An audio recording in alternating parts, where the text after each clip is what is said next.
All right. Matt, the mortgage guy. In today's video, I want to talk to you about inflation. It's either working for you or it's working against you. And I can tell you for certain, the cat is out of the bag, right? We've seen 6.8% year over year inflation. Are you one who has money sitting on the sidelines that's deteriorating versus inflation and your purchase power is going down? Or are you putting that money to work and having inflation work for you? In this video, I'm going to break that down.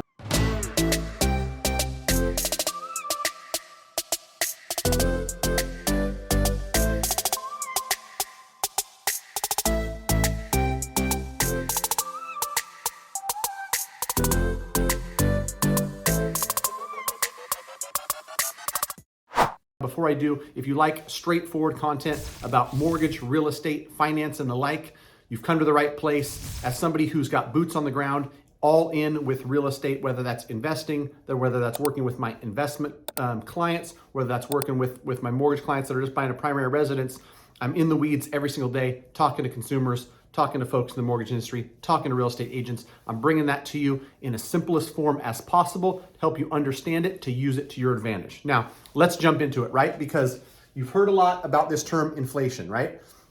It's not transitory. We've established that. The Fed stopped using that word. It is here to stay. And if everything around you seems more expensive, it's because it is, right? This 6.8% number, I didn't make it up. That's year over year inflation numbers, meaning that, not only are things more expensive, but if you have $100,000 sitting in a savings account and you let it sit there for 1 year, one, the bank's not paying you anything to keep it there, but two, after a year and after 6.8% inflation, this 100,000 has 93,200 in purchasing power. All I did is take that 6.8% away from the 100 to get that 93.2. And that's essentially what happens, right? With inflation. Things get more expensive, so you have the same $100,000 sitting in the bank, but it's able to buy you less purchasing power, right? And so this would be an example of inflation working against you. Money sitting idle, losing value to inflation, right? Because there's still $100,000 in there. Maybe you earned $200 in interest, $300, max over this year because banks aren't paying you anything to keep your money there. But a year's time, you've got much less purchase power, right?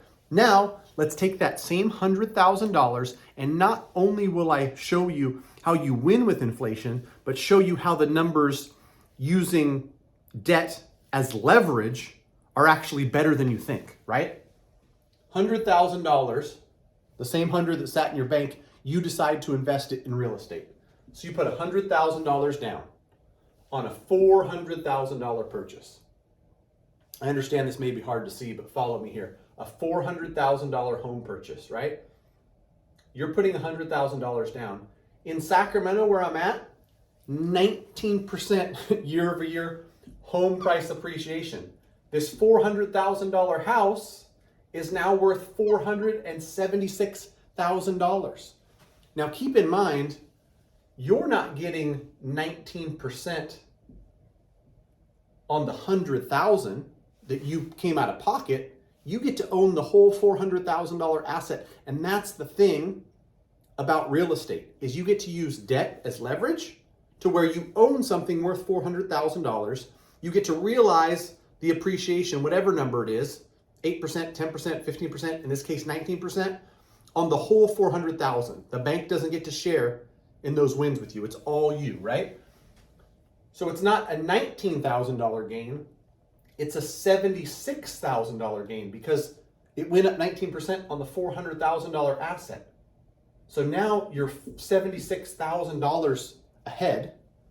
You bought it for 4, you owe 3, it's worth 476.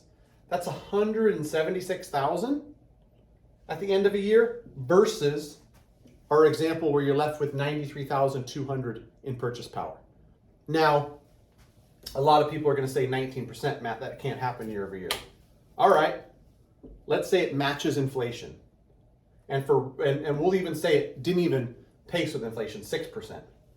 That same $400,000 home went up 6%, It's worth 424.